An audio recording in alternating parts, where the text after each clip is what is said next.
আরে জাদুর ঘড়ি তাড়াতাড়ি বলো, কালকে কি আমাদের স্কুলে যাইতে হবে? আরে না, কালকে স্কুল ছুটি। সত্যি? আরে খুশি, তোমার এই জাদুর ঘড়ি আমাকে কিছুক্ষণের জন্য পড়তে দিবে? আরে না না, আমার পাপা কাউকে দিতে না করছে। আর যদি তোমার লাগে তাহলে তুমি তোমার পাপাকে গিয়ে বলো। লিনা মন খারাপ করে চলে যাচ্ছিল, তখনই চাচি, লিনা লিনা, আরে এখন আমারই কিছু করতে হবে। আরে পাপা কি হয়েছে, কেন দৌড়ে আসতেছো? আরে পাপা আমার ওই জাদুর ঘড়ি চাই যেটা খুশির কাছে আছে। আরে ওইটা আমি দিতে পারবো না, আমার কাছে টাকা নেই। তুমি যাও এখান থেকে, এখন যাও গিয়ে ঘুমাও। আরে লিনা তুমি এখানে কি করতেছো? তাড়াতাড়ি এখন আমাদের সাথে চলো। আরে চাচা চাচি আমরা কোথায় যাইতেছি? আরে লিনা আমরা সবাই তরমুজ উঠাইতে যাইতেছি। আরে চাচি এই সবগুলো তরমুজ তাড়াতাড়ি রেখে দাও। আর যখনই চাচা চাচি আর লিনা তরমুজ উঠিয়ে আসছিল, আরে চাচাজি আমরা এতগুলো তরমুজ কিভাবে খাবো? আরে লিনা এগুলো তো আমরা খাবো না, এগুলো আমরা বিক্রি করার জন্য আসছি। তখন লিনা চাচা চাচি অনেক সময় ধরে বসে থাকে, কিন্তু তাদের তরমুজ কেনার জন্য একটা কাস্টমারও তখন আসে না। আরে কেউ আমাদের তরমুজ নিতেছে না কেন?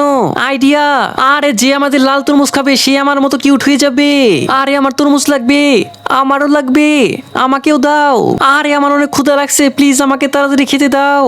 এইটা শুনে তাড়াতাড়ি চাচি রান্নাঘরে চলে যায় আর লিনার জন্য ফলের ক্যান্ডি আর তরমুজের ডিশ বানিয়ে রেডি করে দেয়। আর যখনই লিনা তরমুজ খাচ্ছিল, আরে লিনা ওই যে দেখো, আর এটা তো ওই জাদুর ঘড়ি। শুক্রিয়া চাচাজি।